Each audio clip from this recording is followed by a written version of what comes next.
Pernah nggak sih kepikiran di dunia yang udah serba terkoneksi ini, di mana kita bisa transaksi lintas benua cuma dalam hitungan detik, ternyata ada bayangan gelap yang terus membesar ngikutin kita. Nah, dalam bahasan kali ini, kita bakal ngebongkar sebuah fenomena nyata. Semakin terang cahaya integrasi global itu bersinar, semakin pekat juga bayangan yang dihasilkannya. Bayangan ini adalah kejahatan ekonomi, sebuah ancaman super serius yang tumbuh luar biasa cepat, dan anehnya, sering banget tersembunyi rapih di balik layar transaksi digital lintas negara. Jadi, ini roadmap perjalanan kita. Kita bakal mulai dari melihat sisi gelap era globalisasi, lalu mendefinisikan apa itu tindak pidana sebenarnya, terus membedah ruang lingkup kejahatan ekonomi, melihat klasifikasi sempit dan luasnya, sampai akhirnya kita kupas tuntas 6 jenis kejahatan ekonomi yang ada di sekitar kita. Oke, kita masuk ke bagian pertama. Sisi gelap era globalisasi. Sebuah ancaman yang benar-benar tanpa batas. Gini, di satu sisi, kita nggak bisa mengelak kalau integrasi global itu membawa kemajuan teknologi dan efisiensi yang luar biasa banget. Infrastruktur digital sekarang bikin roda bisnis berputar ngebut. Tapi, coba deh lihat sisi gelapnya. Kejahatan ikut-ikutan berevolusi. Ada pencucian uang, penipuan finansial, korupsi, sampai perdagangan ilegal antar negara yang makin hari makin rumit. Ironisnya, dunia tanpa batas yang kita banggakan, ini seolah ngasih kekuatan super buat kejahatan finansial. Pelakunya jadi jauh lebih terorganisir, dan ujung-ujungnya mereka mengancam sesuatu yang paling rapuh dalam sistem kita, kepercayaan publik. Terus pertanyaannya, kenapa fenomena ini bisa nyebar dengan sangat masif? Jawabannya simpel, karena tatanan dunia kita udah berubah total. Kecepatan perubahan sekarang tuh terjadi secara eksponensial. Wujud perubahannya juga macam-macam dan kadang susah ditebak. Hari ini, aset yang paling mahal itu bukan lagi pabrik atau tanah, tapi kualitas informasi. Masyarakat juga makin kritis kan, terus-terusan menuntut efektivitas kebijakan. Jadi pergerakan dunia saat ini tuh udah nggak lagi didorong sama pertarungan ideologi kuno, tapi murni digerakkan oleh profit ekonomi dan arus informasi yang super cepat. Ada satu kutipan dari sosiolog Anthony Giddens yang ngena banget soal ini. Dia bilang kalau kejadian yang kelihatannya sangat lokal sebenarnya adalah akibat dari rentetan peristiwa di luar sana yang melampaui batas negara dan yurisdiksi. Kutipan ini pas banget buat ngejelasin kenapa skema manipulasi keuangan yang mungkin dirancang di ujung dunia sana bisa secara langsung nguras sumber daya ekonomi di kota tempat kita tinggal sekarang. Make sense kan? Nah, sekarang kita geser dikit ke teorinya di bagian kedua. Apa itu tindak pidana? Mari kita perjelas definisinya. Kalau bicara terminologi, istilah tindak pidana di hukum kita itu sebenarnya terjemahan dari bahasa Belanda strafbaarheid yang akarnya dari bahasa Latin delictum. Intinya sih, ini mendeskripsikan tindakan yang ngelanggar hukum yang dilakuin sama subjek hukum. Bisa manusia, bisa juga perusahaan atau korporasi. Tapi konsep ini terus berkembang loh. Ahli hukum kayak Van Hatum itu lebih suka pakai istilah yang sejalan dengan bahasa Inggris, Criminal Act, karena lebih nekenin sifat jahat dari perbuatan itu sendiri. Kenapa detail ini penting banget? Ya karena hukum itu harus presisi, harus jelas dulu siapa subjek yang bisa dimintai pertanggungjawaban sebelum palu hakim diketok. Disinilah rumusan dari ahli hukum kita, Mulyatno, jadi sangat krusial. Buat dia, sebuah kejahatan itu nggak bisa cuma sekedar dicap perbuatan buruk. Hukum butuh 3 substansi utama.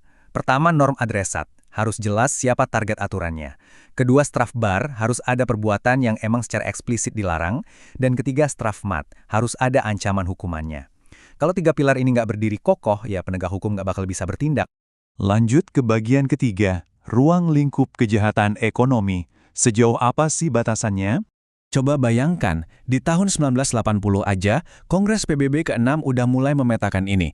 Mereka nyorotin 11 area utama kejahatan ekonomi. Daftarnya panjang mulai dari ngemplang pajak, penipuan kredit, penggelapan dana publik, penyelundupan, eksploitasi pekerja, sampai ekspor-impor barang berbahaya. Kalau kita lihat polanya, kita bakal sadar betapa gilanya variasi perang ekonomi yang dilancarin para kriminal ini buat ngeruk keuntungan dari masyarakat sipil. Tapi pastinya, buat ngelawan kejahatan seluas itu, hukum butuh jangkar yang buat. Pakar hukum Douglas Susak ngasih kriteria yang tegas banget. Biar suatu perbuatan bisa dikriminalisasi, perbuatan itu harus punya sifat jahat dan ngasih dampak kerugian yang serius. Dia nyebutnya non-trivial harm. Harus ada unsur kesalahannya dan pastinya didukung bukti yang relevan. Ini ngebuktiin satu hal, kejahatan ekonomi itu bukan victimless crime atau kejahatan tanpa korban. Dampaknya itu nyata dan langsung ngelukain masyarakat.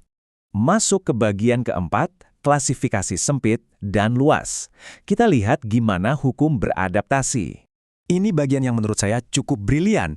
Dulu hukum kita tuh kaku. Kalau pakai pengertian sempit, tindak pidana ekonomi itu cuma terbatas di Undang-Undang Darurat tahun 1955. Tapi seiring berjalannya waktu, muncul pengertian luas, yaitu tindak pidana di bidang ekonomi. Di sini, aturan mainnya menyebar di banyak regulasi, dan fokusnya juga bergeser drastis. Kriteria utamanya sekarang adalah, apakah pelanggaran itu bikin negara rugi secara finansial? Ini bikin hukum jadi jauh lebih fleksibel buat ngejar koruptor modern. Dan sekarang, bagian kelima, 6 jenis kejahatan ekonomi. Wujud nyatanya di lapangan. Jenis pertama yang paling klasik dan sering kita dengar, korupsi. Nah, di hukum korupsi kita ada strategi cerdas yang namanya blanco strafbepaling atau ketentuan pidana blanko. Gampangnya gini, hukum kita sengaja masang jaring ancaman hukuman lebih awal, bahkan sebelum detail spesifik pelanggarannya dirumuskan penuh. Buat apa? Biar para koruptor yang kelewat pinter ini nggak bisa manfaatin celah kekosongan hukum pas lagi ada transisi aturan. Kejahatan kedua adalah tindak pidana perpajakan. Ini erat banget kaitannya sama kerugian negara. Secara hukum, kerugian negara itu adalah berkurangnya uang, surat berharga, atau barang negara secara pasti akibat perbuatan melawan hukum. Ingat ya, kerugian negara itu bukan cuma masalah defisit di pembukuan birokrasi pemerintah. Itu uang pajak kita. Secara nggak langsung, itu pencurian langsung dari saku Anda. Ngomong-ngomong soal perbuatan melawan hukum, ada satu cerita sejarah yang luar biasa banget. Konsep ini ternyata bermula dari tahun 1905, gara-gara sebuah sengketa sederhana soal mesin jahit di kasus Singer Nye Machine. Dari situ, konsep ini berevolusi, terus nemu puncaknya di tahun 1919 lewat kasus Lindebaum melawan Cohen.